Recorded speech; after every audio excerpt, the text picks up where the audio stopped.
gun. Ramos looking like he's got one more good run. His hips are a little shaky, but his heart is still true. Oh, how that dog loves hunting with me and you. Sporting Dog Adventures, run, boy, run. Everything you need is here under the sun. Hey, this is Jeff Fuller of Soggy Acres Retrievers and Sporting Dog Adventures TV. We have had a great run showing our love for dogs with our show, our podcast, our social media, and all of that is based on Soggy Acres Retrievers. We proudly bring this podcast to you by Soggy Acres Retrievers and ask you, if you are looking for training, boarding, or a yellow, black, or chocolate Labrador Retriever puppies, please check out soggyacres.com. Remember, everyone deserves a soggy dog. Jeff Fuller again from Soggy Acres Retrievers and Sporting Dog Adventures podcast. When you look at hunting, you need to have yourself prepared. Our good friends at Mech Outdoors have reloading supplies as well as great clay target machines to get you prepared so you have more success in the field. Don't get that dirty look from your dog. Check out Mech Outdoors. Welcome to the Sporting Dog Adventures podcast. I have a great show for today.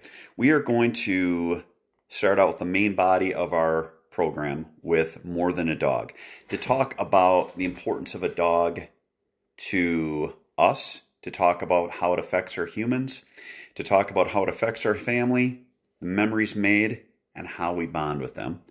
And during our training, we're going to talk about a question that I get often, which is, does putting your dog with a trainer or doing the training yourself where you are making the dog perform at a certain level affect your bond with the dog? In other words, the question I get, will they hate me? And last, we're going to talk about in our hunting tip, getting blinds ready now, early in summer, as opposed to waiting till right before the season. So, going to be a fun show. We are going to have a lot of great conversation that I hope elicits people to send emails and questions to us that we can help them with and possibly use in future episodes. So, More Than a Dog. I will say that it's been a couple of weeks since we've put out a show, and there's a reason for that. This time of year is always very hard for me. Yes, it's the Easter holiday. Yes, it's a time to celebrate. But for me, when we hit April 4th, that is a time of great sadness and reflection for me as a father. April 4th of 2019, I lost my son Cole to a suicide. And it is something that pretty much destroyed my life. It has changed me forever. And it is something that I can never just, I guess, get over. Many people look at it as the loss of someone that you need to get over. The loss of a child is so hard, and the loss of a child to suicide is so hard. But it also, to me, creates the reflection on how wonderful it is to have dogs. My dogs, to me, are what define me as well as my family. My dogs are my family. It gives me great faith and almost a calmness to know that when my son passed, we had our dogs waiting for him at the Rainbow Bridge so that they could comfort him, hang out with him, and he's probably having just a ball up in heaven with them. With that said, as far as dogs, that bond that we get with dogs is, it's something that I don't think people realize, one, until they owned it, or owned a dog, but two, people don't understand that incredible bond when I have the Facebook pages, we sell puppies and train dogs, when I can see it, not just in my own relationship, but I can see it times thousands every year in the messages I get, and the pride people have in their dogs, and the love people have for their animals, and how they are a family member. Again, it's more than a dog. We are talking about everyone having their champion, whether it's a champion of sitting on the couch, whether it's a champion of riding in the truck next to him, whether it's a champion in the field during competition or out hunting. We all have this vision of what we want our dog to be. We have this dream. And then you get this animal that will work so incredibly hard for you and try to do everything you want just to please you. At the same time, they do things that frustrate the heck out of us and that make you just mad because of the fact that they are still somewhat self-employed. And it comes down to where you're doing that sweet spot of having that bond with your dog, but also having structure and having training. And I will tell you that when you have structure and training for your dog, it creates a happier dog and happier owner. So don't ever think that doing training on your dog is something you don't need to do. Again, we're going to get to that in the next section. But you are going to have an animal that is much happier so that they are put in this position so that they are always going to be pleasing you. When we look at the thought process of more than a dog, at least I look at it as, having lost my son, I think back on so many wonderful memories we had, and almost all of them center around the dogs. Whether it was a funny memory where we were watching a movie, usually there's a dog involved. Whether it was going on a trip in the summer where we took dogs along, or whether it was having our dogs hunt with us on the television show, it has always centered around the dogs being part of our family as well. And it's not lost on me that when I am incredibly down, and I have many moments of being down, when you dealt with losing someone to mental illness, and for that, people, it is an illness. We are dealing with something that is affecting more and more families. I hope that me being open and honest about it, we've raised a lot of money. I hope that helps people. But the old thought process of the person is selfish, the person is only thinking of themselves, the person is sick. Imagine if we told someone that died of cancer, God, that was so selfish, they just gave up and died. Or they died of a heart attack. That was really selfish of them to let their heart stop. It is a mental illness. Keyword illness. We need to talk to our kids. We need to look at that. We need to change our perception and how we look at things. And honestly, I think we can have dogs that will help. Dogs are proven to be a great antidepressant. I will tell you at my lowest, and having dealt with this, it is something that I struggle every morning with, getting up and getting going. My dogs create humor, compassion, and drive for me.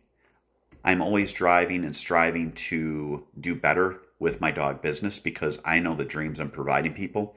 I also strive to have dogs that are performing well in the field when we're training. And then with my own dogs, breeding dogs, it is trying to create that perfect dog that's going to want to run through a brick wall in the field, be athletic, but also be a great pet first.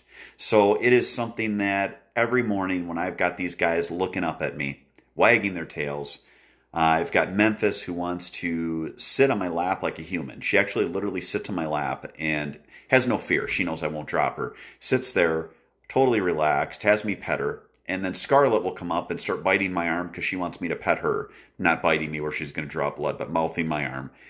Having them and looking at the day and going, you know what? This world is not so bad. We're going to push forward.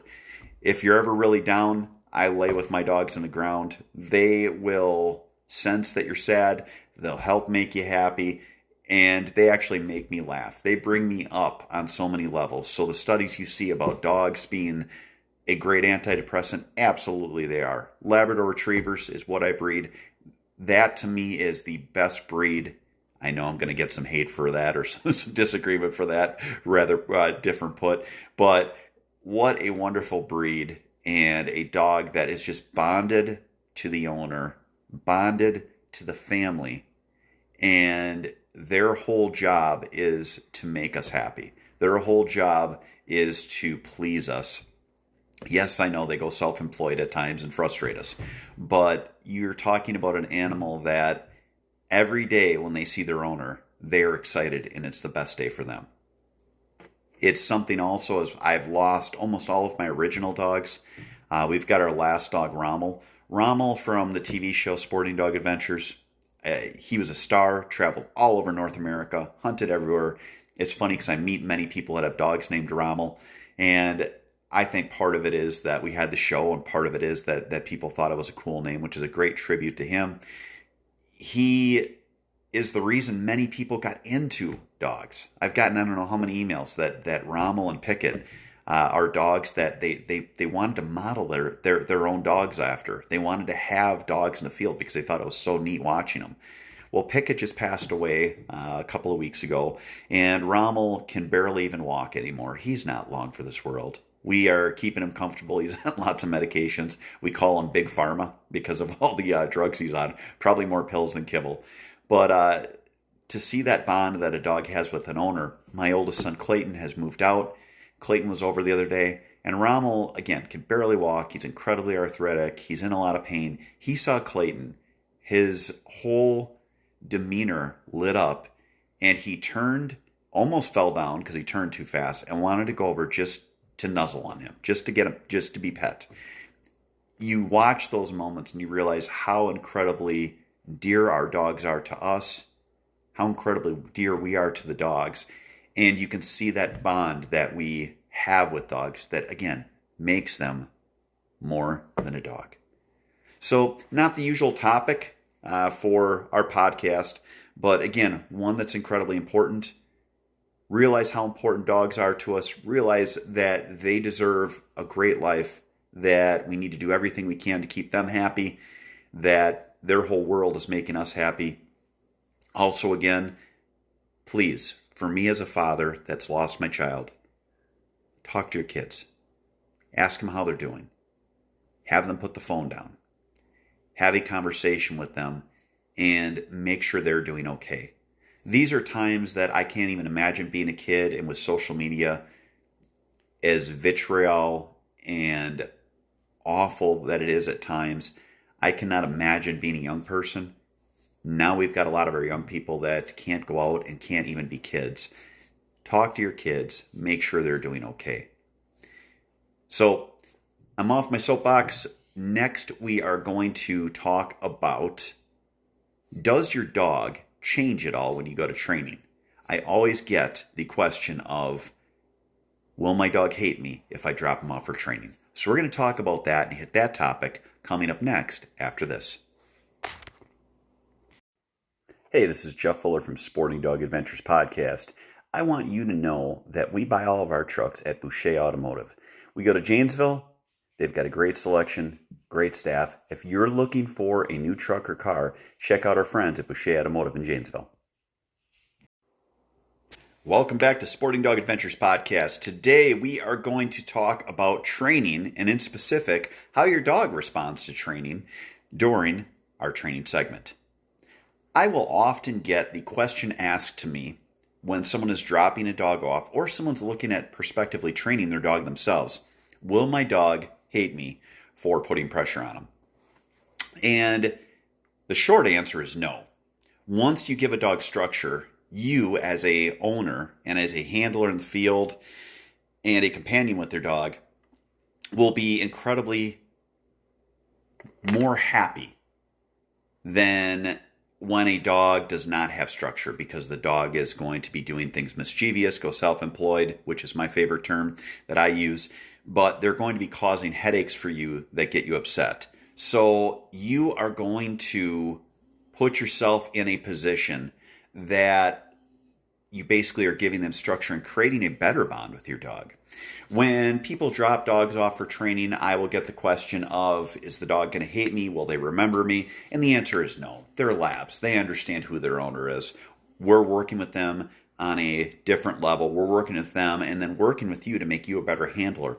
The dog will prosper once they have this structure. They will be a better pet when you get them home, and you will enjoy them more. Now, training in essence is all about control. We don't train a dog to hunt. The dog is trained to hunt for us as a partner. So we're taking their drives and we're reining them in. And we're basically doing obedience for 3 months as well as introduction to different things so that they see different concepts. But you're putting them in a position where they are completely under control. The number one comment I always get from people when they pick dogs up is, wow, my dog's matured. No, your dog hasn't matured. Your dog's been taught carrot and stick, with 10% of the correction being in the dog's mind, wow, that sucks, I don't want that to happen again, and 90% being, holy cow, the guy loves it when I do this. We teach the handler, and when you're doing the training yourself, you teach the dog that if they do what you want, they're going to get great praise. If they don't, they get a firm correction the first time. So keep that in mind. Training does not affect a dog not liking someone. In fact, when you see them, they're a pack animal. They will actually gravitate toward the person that has trained them. Again, trained them properly so that you're giving them positive reinforcement a lot of times. But they will be gravitated toward the trainer because they have more respect for them and want to be around them. So get out there, get your dogs trained, or work with your dog. Be fair, be concise, and be firm. And you are going to have a happy animal and a more happy life because your dog is going to be so much more bonded and under control for you. That's it for this part of the show. Stay tuned next for our hunting tip after this. Jeff Fuller from Sporting Dog Adventures and Soggy Acres Retrievers. In our house, my wife hates having the plastic kennels and wire crates. We need them for the dogs because we have times when they need to be put somewhere, but she cannot stand the look. So we talked to DCT Kennels, and we now have a new partnership with them for a product that is a crate, but also a piece of furniture. If you want something that is practical as well as great looking, check out DCT Kennels. Our great fans of the Sporting Dog Adventures podcast, we are growing at an astronomical rate, and I want to thank you all. I do ask one thing from you. Please give us a 5-star rating on iTunes. Please give us a thumbs up, follow us, subscribe to us on whatever other platforms you're on. And the most important thing I can ask, share our podcast with your friends so that we can grow our love for the dogs and dogs in the field and make it so that people are more involved in our sport. Again, thank you so much for being listeners. Take care. Welcome back to our last segment of Sporting Dog Adventures for this episode. And today we're going to talk about my plan for my blinds. This is the first time in 3 years we're not incredibly flooded on my hunting properties. So my goal is to not add blinds this year. I may add one if I get everything done. But last year we're sitting in my blinds and they look pretty shabby. We still did pretty good. But I have to look at it and go, how much better would we have done if we actually had these blinds where they were far more concealed? So I'm going to start probably in mid-May and set up a work day during May, June, July, and then if I have time, we'll build that other blind in August. But I am going to get our blinds done early so that our local birds are completely used to being around our blinds. And the other thing that I have noticed is when you're working on your blinds later in the year, it kills a lot of the vegetation around them. When you're in a wetland, if you even step on those cattails, my goodness, the effect that it has. So I want our blinds to have a lot of cover grown up around them. We're going to get in there. We're going to be very careful how we get in there. And we're going to conceal our blinds with a bunch of different stuff. Part of it is going to be like almost like a fake cattail look, where they're plastic. I'm going to paint them to match some of the cover that I have on one of our field blinds that we use on water. I build platforms, but I'm going to color match it to that so that we have something that is on our blinds that is a permanent thing and will, I guess, hold up, but also be there so that the birds are used to it during the early part of the season. A lot of my hunting, because I like to deer hunt, is the first month of duck season. We get a lot of local birds. We have a lot of local birds. And we're going to pretty much get out there and make sure that we have this stuff so that we are locked in, we're done, and the birds are used to it. So there's my hunting tip for you for this episode.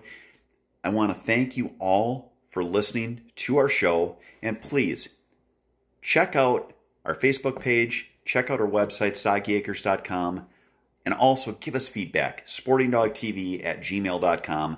Send us some feedback. Let us know what you want us to talk about here on the Sporting Dog Adventures podcast. Thank you so much. God bless. Sporting Dog Adventures, run, boy, run. Everything you need is here under the sun.